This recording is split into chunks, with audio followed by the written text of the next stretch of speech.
The deal that the president made on DACA. Now, okay, let me just clarify this. This is not a deal. This is an offer. The president has made an offer. Let's look at the objective.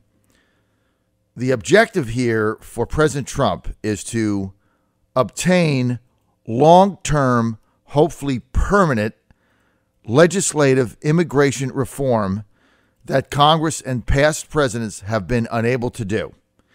In order to do this, based on the rules, he has to get 60 votes in the U.S. Senate. He's got 51 Republicans. And he's got a couple of Republicans that are open border Republicans like Lindsey Graham, John McCain, Jeff Flake, and who the hell else knows who else. So he is a long way from 60 votes. So the first thing we have to do is deal with the reality that we live in. So if you're going to get long-term structural immigration reform, you're going to have to negotiate. There's no other way. If you dig in and say we're not giving anything, then you're not going to get any reform. It's simple. You don't have the votes. And Mitch McConnell isn't going to change the rule. And even if he did, they wouldn't get the 50 anyway because they got 3 or 4 Republicans who will sell out, led by Lindsey Graham and Jeff Flake and Susan Collins. So you'll never get there. So rather than do the Ted Cruz shut the government thing down with no end game, what the president has decided to do is put an offer on the table where he thinks they can get 60 votes in the Senate. And let me just walk you through it.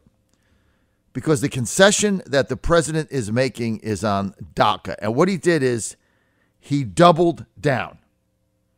Right? This is a complete double down. The president has said, here's what I will do. And it's designed to get 60 votes in the Senate. If he had the votes, he wouldn't have done this. But he doesn't. So what he said is, I will provide legal status for DACA recipients. That's about 800,000 applicants. And other DACA eligible illegal immigrants, adjusting the time frame to encompass a total population of approximately 1.8 million individuals. So he added another million people that came to the country illegally with their parents who fall under the DACA framework but have not gone through the application process, which he cut off. So he's allowing them a pathway to citizenship. That is called amnesty.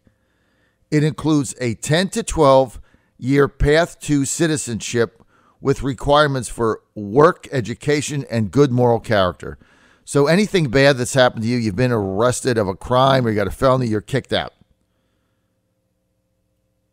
They want clear eligibility requirements to mitigate fraud. And the status is subject to revocation for criminal conduct or public or national safety concerns, public charges, fraud, etc. So if you're clean, you stay. If you're not, you're kicked out. Very simple. And you have a 10 to 12-year pathway to become a U.S. citizen. Now, that's the compromise.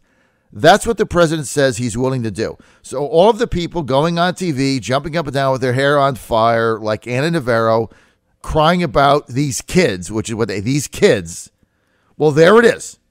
They can stay and they can be citizens. Plus, he'll expand it to another million.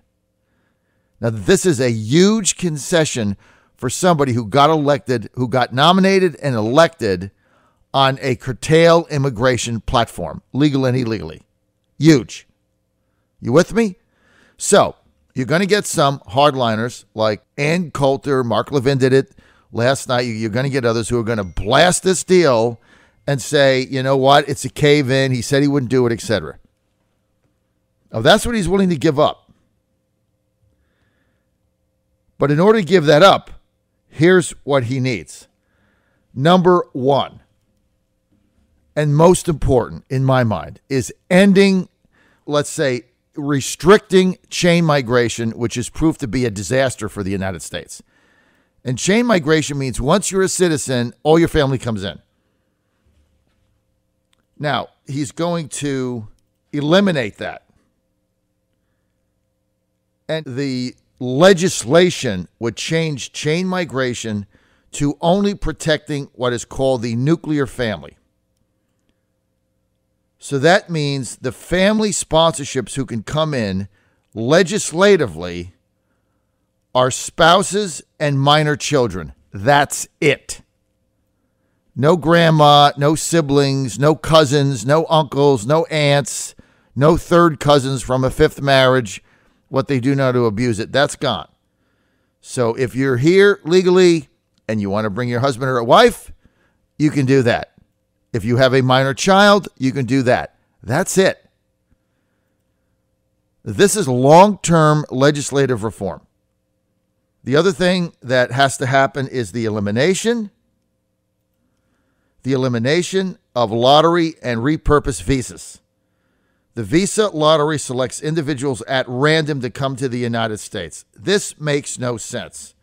The program is riddled with fraud and abuse and does not serve the national interest. Eliminate the lottery and reallocate the visas to reduce the family-based backlog and high-skilled employment backlog. So you go from a chain migration and visa lottery system to a just nuclear family and merit-based system. This is called long-term permanent immigration legislative reform. Now, along with that, he's saying in order to get this deal, he wants border security.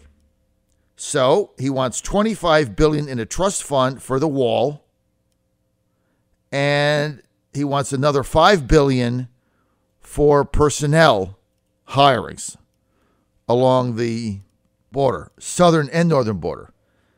He wants to deter illegal entry by ending dangerous statutorily imposed catch and release and by closing the legal loopholes that have eroded our ability to secure the immigration system. He wants to ensure the detention and removal of criminal aliens, gang members, violent offenders, and aggravated felons. And he wants to deter visa overstays with efficient removal and go to E-Verify. So in order to get this deal, the Democrats and Republicans have to say, okay, you're going to get the border security. You're going to get $25 billion for your wall. You're going to severely restrict and change the chain migration culture that we have legislatively, and we're going to end lottery visas. That's it. And if they don't do this, there is no deal. So he has given the DACA people everything they could ever want in one fell swoop. Now, here's what you have to ask yourself. If you're a hardline opponent of illegal immigration and you want to restrict legal immigration like I do, if you're on that side, which I am, I'm hardcore on this issue. Would I trade 1.8 million DACA recipients for a pathway to citizenship? Would I trade that for the wall, border security to stop the issue? Would I trade that for getting rid of chain migration except for spouses and minor children that are already born, and to end the visa lottery system? Answer, yes. You know, 4 presidents have tried to change this. They couldn't do it. George W. tried it. Look, Reagan tried it. We got amnesty, and that's it. Nothing else. We got nothing else but amnesty.